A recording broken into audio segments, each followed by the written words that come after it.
So hello everyone, welcome back to another video. তো আমরা সকলেই জানি যে আগামী দিনে তুফান বলে এই ছবিটা শুক্রবারে মুক্তি পেতে চলেছে। তো এই ছবিটা নিয়ে ফাইনালি খুব তাড়াতাড়ি একটা অ্যান্টিসিপেশন অডিয়েন্সের মধ্যে ক্রিয়েট হয়ে গেছে। এবং তুফান এমন একটা ছবি, যে ছবিটার আমি সবসময় একটা জিনিস বলেছি যে এই ছবিটা অন্য বাংলাদেশের ছবির মতো কিন্তু নয়। এই ছবিটা এত ভালো লেভেলে এই ছবিটার প্রমোশন হয়েছে, এত ভালো লেভেলে এই ছবিটার মিউজিক অডিয়েন্স পছন্দ করেছে, সেটা কিন্তু দারুণ। এবং কালকেই একটা হাবিব ওয়াহিদের একটা নতুন গান ফেঁসে যাই বলে, যে গানটা তুফানের বলতে পারো একটা রোমান্টিক সং, সেই গানটা ড্রপ করে দেওয়া হয়েছে। এবং এই গানটা একটু আমার ক্ষেত্রে আনএক্সপেক্টেড ছিল, কারণ আমি তুফানের এই সাইডটা দেখিনি, যে এরকম কিছু একটা সাইডে তুফানের আছে, এরকম রোমান্টিক সাইড।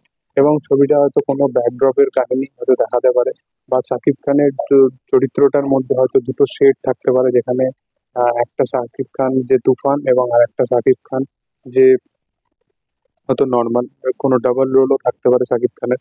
এরকমও কিছু একটা ব্যাপার হতে পারে। তার রিজনটা হচ্ছে এটা, এই যে এই যে সাকিব খানকে যে দেখা যাচ্ছে, সে কিন্তু স্ক্রিপ্ট পড়ছে বা গান করছে। এবং ওই যে তুফানের যে আর একটা লুক ছিল, যেটা আর সাকিব খানকে, ওখানে তার যে জনরাটা, সেটা দুটোর মধ্যে ভাইব আলাদা, এবং দুটো সাকিব খানকে মানে অন্যরকম লাগছে। এবং সত্যি তাই, রায়হান রফিক কিভাবে তাকে প্রেজেন্ট করে, এটাই হচ্ছে দেখা, যে দুজনের মধ্যে অভিনয়ের মাত্রা সেটা কি লেভেলের। এবং এই যে আজকে যারা বলতো না যে সাকিব খান পারফরমেন্স দিতে পারে না, করতে পারে না, তো এইগুলো হচ্ছে তাদের জন্য যোগ্য জবাব, যে নিজের কাজ দেখিয়ে এই জবাব দেওয়াটা, এটা মারাত্মক লেভেল।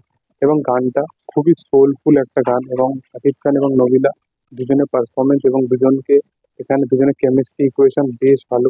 গানটা খুব সফট, গানটা একটা চার দেওয়ালের মধ্যেই ঘেরা থাকা গান, যেটার মধ্যে আলাদা কিছু ভিজুয়ালস বা বিশাল কিছু ভাইব দেয় না, কিন্তু গানের ট্রিটমেন্ট ওয়াইজ এই ভিজুয়ালসটা মানায় কিন্তু গানের সাথে। এবং তার সাথে শাকিব খানের ওই দুটো মানে যে পার্সোনালিটি, বা দুটো মানুষ আলাদা আলাদা কিনা, এই যে মিস্টেরিয়াস ব্যাপারটা, এটা কিন্তু আরোই বেশি তুফানের ক্ষেত্রে একটা অ্যান্টিসিপেশন ক্রিয়েট করে দেয়। দেখার যে তুফান ছবিটা যবে আসবে, তবে এই জিনিসটা বোঝা যাবে। কিন্তু এই গানটা, এই গানের কেমিস্ট্রি দুজনের মধ্যে, এবং শাকিব খানের পারফরমেন্স এখানেও, যেটা তুফানের চেয়ে অনেকটাই আলাদা, সেই দুটো জিনিসকে মেনটেন করা, সেই জিনিস দুটোকে দেখানো, সেগুলো কিন্তু আমার বেশ দেখতে ভালো লেগেছে। তোমাদের কেমন লেগেছে গানটা, সেটা নিয়ে অবশ্যই মতামত জানিও।